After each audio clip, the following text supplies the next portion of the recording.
नमस्कार, मैं हूं प्रशांत सरीन और आप सभी जम्मू कश्मीर वासियों का तहे दिल से इस लाइव सेगमेंट में स्वागत करता हूं। हम सब जानते हैं कि दिल्ली सरकार और केंद्र सरकार के बीच लंबे अरसे से एक तकरार चलती आ रही है, जिसका खामियाजा जो है कहीं ना कहीं दिल्ली सरकार को एक बड़े पैमाने पर भुगतना पड़ा है, क्योंकि कल एक अध्यादेश जारी किया गया है केंद्र सरकार के हवाले से, जिसमें उन्होंने सुप्रीम कोर्ट का जो फैसला था ट्रांसफ़र पोस्टिंग पॉलिसी को लेकर, जो कि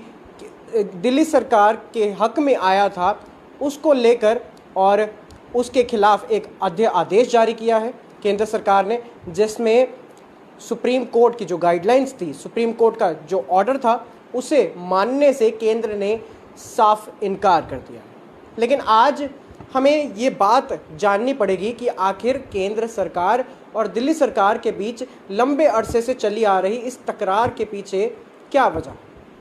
तो इस तकरार के पीछे सबसे पहली वजह जो बताई जाती है वो ये है कि हम सब जानते हैं कि सीएम अरविंद केजरीवाल, जो दिल्ली के इस वक्त सीएम हैं और लगातार कई वर्षों से उनकी सरकार आम आदमी पार्टी लेड दिल्ली सरकार वहाँ पर काम कर रही है और बहुत अच्छा काम कर रही है, ऐसा लोगों को कहना है जो वहाँ पर रहते हैं। कुछ लोग एंटी भी चलते हैं जो कहते हैं कि उनका काम अच्छा नहीं है, और कुछ लोग कहते हैं कि अरविंद केजरीवाल की पार्टी सिर्फ फ्री बीज देती है जिससे देश को नुकसान है, यानी कि फ्री बिजली, फ्री पानी, जिससे कि देश को कहीं ना कहीं नुकसान है। तो ऐसे में दिल्ली सरकार और अरविंद केजरीवाल, सीएम अरविंद केजरीवाल पर हमेशा से ये आरोप लगते आए हैं कि वो खुद को दिल्ली का सीएम नहीं प्रधानमंत्री समझते हैं, क्योंकि हर बार वो इस तरीके की कुछ हरकत करते हैं जिसके चलते उन पर ये आरोप लगते हैं। हम सब जानते हैं कोविड के दौरान उन्होंने खुद को इस तरीके से प्रोजेक्ट किया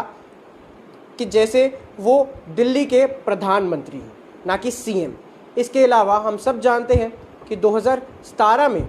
26 जनवरी की परेड को लेकर दिल्ली सरकार ने एक बड़ा बवाल किया था, बड़े बड़े बयान दिए थे कि अगर दिल्ली में 26 जनवरी की परेड होती है तो ध्वज आरोहण का जो हक है वो सीएम के पास होना चाहिए, सीएम अरविंद केजरीवाल को। और ये कोई पहली बार नहीं था, इससे पहले भी कई बार ऐसी घटनाक्रम देखे गए हैं या ऐसे बयान अरविंद केजरीवाल या उनकी पार्टी के हवाले से आते रहे हैं, जिसके बाद तमाम जो लोग हैं वो उनके ऊपर ये आरोप लगाते आए हैं, या फिर जो पॉलिटिकल पार्टीज़ हैं, या फिर भाजपा सरकार हो या फिर केंद्र सरकार हो, वो तमाम जितने भी उनके नुमाइंदे हैं वो उन पर ये आरोप लगाते आए हैं कि अरविंद केजरीवाल खुद का जो प्रोजेक्शन है, खुद को इस तरीके से प्रोजेक्ट करते हैं कि मानो वो सीएम नहीं प्रधानमंत्री हैं, जिसके चलते हम सब जानते हैं कि दिल्ली देश की राजधानी है, एक नंबर। दूसरी सबसे बड़ी चीज़ ये कि दिल्ली के अंदर तमाम देशों के, विदेशों के हाई कमीशंस हैं, तमाम मंत्रालय हैं और तमाम पार्टीज़ के मुख्यालय हैं, और अरविंद केजरीवाल और उनकी पार्टी तमाम उन मुख्यालयों की और हाई कमीशंस की और मंत्रालय तमाम जितने भी हैं वहाँ पर उनकी प्रोसीडिंग्स में कहीं ना कहीं अड़ंगा लगाती है, फिर चाहे वो ट्रांसफ़र पॉलिसी के हवाले से हो या फिर अन्य किसी रीजंस की वजह से। लेकिन हमेशा से ये देखा गया है कि सीएम अरविंद केजरीवाल और उनकी पार्टी दिल्ली के अंदर बड़े पैमाने पर अड़ंगा अड़ाती आई है तमाम प्रोसीडिंग्स के अंदर, जिसके चलते वक्त वक्त पर केंद्र सरकार द्वारा उन्हें फटकार मिलती रहती है, जिसके चलते केंद्र सरकार और दिल्ली सरकार के बीच की ये जो तकरार थी ट्रांसफ़र पॉलिसी को लेकर, ये सुप्रीम कोर्ट पहुंच जाती है, जहां सुप्रीम कोर्ट की 5 बेंच की एक डेस्क ने ये फैसला दिया कि ट्रांसफ़र पोस्टिंग पॉलिसी का अधिकार दिल्ली सरकार के पास है, सिर्फ और सिर्फ दिल्ली सरकार के पास है। लेकिन इसके साथ ही सुप्रीम कोर्ट ने ही ये भी कहा था, लेकिन फिर भी अगर केंद्र चाहे, यानी कि अगर केंद्र सरकार चाहे तो वो इसके बाद भी अपना कोई आदेश जारी कर सकती है अगर वो फैसले से सहमत ना हो। जिसके चलते कल बीती शाम एक खबर आती है, जिसके बाद शायद आम आदमी पार्टी और सीएम अरविंद केजरीवाल दोनों की ही नींदें उड़ जाएंगी और दोनों की ही नींदें उड़ गई होंगी। ये आदेश आता है ये अध्यादेश केंद्र द्वारा जारी किया जाता है, जिसमें वो साफ तौर पर एनसीटी एक्ट 1991 को बदल कर रख देते हैं और ये कहते हैं कि नहीं, हम इस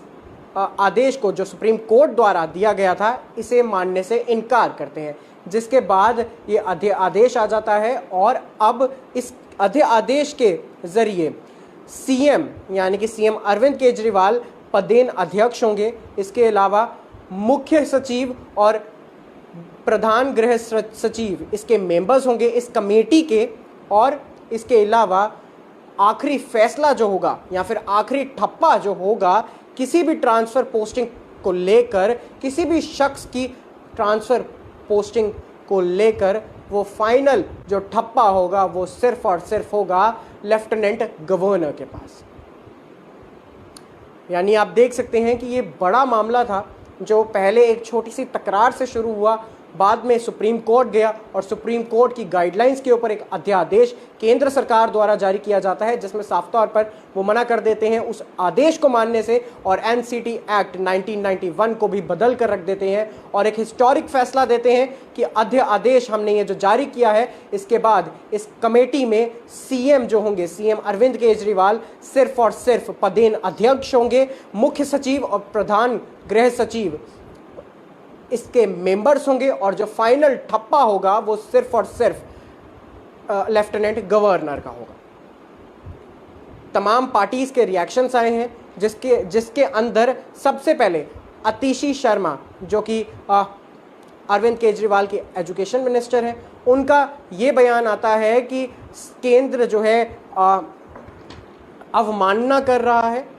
सुप्रीम कोर्ट की और कहीं ना कहीं संविधान को अपने हाथ में ले रहा है। इसके अलावा संजय सिंह जो उनके कार्यकर्ता हैं, स्पोक्स पर्सन हैं, उन्होंने ये कहा है कि नरेंद्र मोदी जी जो है वो कहीं ना कहीं तानाशाह बनते जा रहे हैं, संविधान को अपने हाथ में ले रहे हैं। खैर चलिए, रिएक्शंस तो आते रहेंगे, लेकिन आपकी इस बारे में क्या राय है वो ज़रूर साझा करें। मुझे दीजिए इजाज़त, मैं हूँ प्रशांत सरीन, द टाइपराइटर।